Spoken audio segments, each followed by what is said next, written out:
Right, hello wine drinking people. More of what I've had to drink yesterday, and after Cleo Paulmeyer in the store, another great small winery from Napa Valley. This is Napa Valley Day here. Well, hey, I'm not going to complain, man. They make great wine in Napa Valley, and I am just glad that we get some of this wine in this market. Peju Winery, a great small family-owned winery right on Highway 29. You know, Napa Valley is the #1 tourist destination in California. Try to go driving up and down 29 on a Saturday afternoon in the middle of the summer and very, a beautiful day. Forget about it, man. I don't know how these people live there. The traffic has gotten so bad. But like I said, they can sell all 30,000 cases in a good vintage, in a big vintage. That's what they get right there at the winery, probably. So I'm glad to see that we still get some of these wines in Florida because these Peju wines are outstanding and still outstanding values. When you look at an estate-grown wine from Napa Valley, a lot of these wines, they use a lot of purchase fruit in them. I'm not going to mention any names. Double, triple the price of that. I think you guys know what I mean. People we just reviewed. Anyways, the Peju wine, Sauvignon Blanc from this is from their vineyards in Pope Valley, so not right there around the winery. And it's finally changed to Stelvin. We love to see that, folks, especially in a wine you're going to drink in its youth. Sauvignon Blanc, something that should be bright and fresh. Stelvin is a great enclosure. A bit musky on the nose, and when I say musky, I mean maybe like a fresh baled hay, not like a musky cologne note, but just kind of an earthy, musky note, and lovely, fresh, bright white grapefruit, citrus, and melon in there. Really bright on the tongue as well. This is a wine that leaves your palate salivating for food. One of the things we love about Sauvignon Blanc, kind of a light, salty mineral note on the finish. A very good bottle of Sauvignon Blanc for $21. All right, Cabernet Franc. Hey, you don't see much Cabernet Franc made into a single varietal. We bought the 5 bottles that they have, so we bought it. It's a fun wine to show at Brown Bag because Cabernet Franc is one of the 2 varietals that made Cabernet Sauvignon some 250 years ago. Some crazy scientist in Montpellier University in the south of France decided to cross Cabernet Franc with Sauvignon Blanc, and they created Cabernet Sauvignon.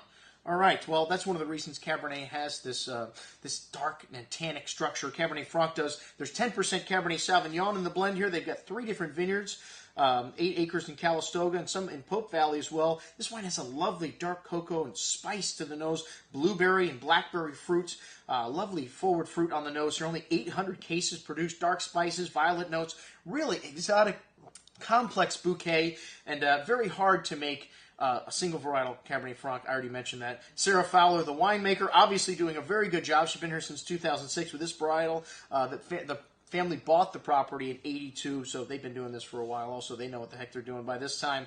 And nice structure in this wine. Firm tannins, dark berry fruit, lovely freshness, lovely balance. An excellent bottle of Cabernet Franc, and only $42.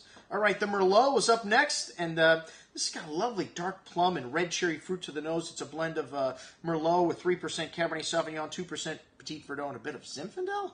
Well, I guess they wanted to brighten up the fruit in this, lighten it up a little bit. Very elegant style of Merlot, that plum and red cherry fruit showing with some herbs and milk chocolate notes. Lovely balance, good freshness in this wine. Not a blockbuster, but a lot of nuance. One of the things people, they don't get Merlot because it doesn't hit you over the head with the oak and the fruits.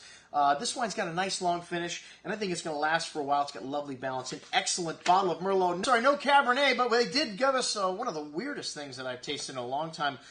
This is the first vintage of this wine called Tess, and this was created by the 2 girls. I guess Dad decided to let her play around with some stuff to make their own wine, and they came up with this train wreck blend of Sauvignon Blanc, Chardonnay, Petit Verdot, Cabernet Sauvignon, Merlot, and Zinfandel. So this wine's 20% white grapes, 80% red grapes. Tess is the name of one of their vineyards up in Pope Valley. Really unique bouquet in this wine. I call it a wine with training wheels. It's a wine for those people just starting to drink wine. So it's more red than white. It's got a deep rosé color, lovely wild strawberry, fresh flowers, very pleasant bouquet, and really nice, light and refreshing. Served chilled, of course, and lovely red berry fruit and floral notes. Good freshness in this wine. A very good bottle of wine. I don't know where I'd put it on the shelf, though, at $19.25. Winery. That's what I had to drink with the folks from Peju.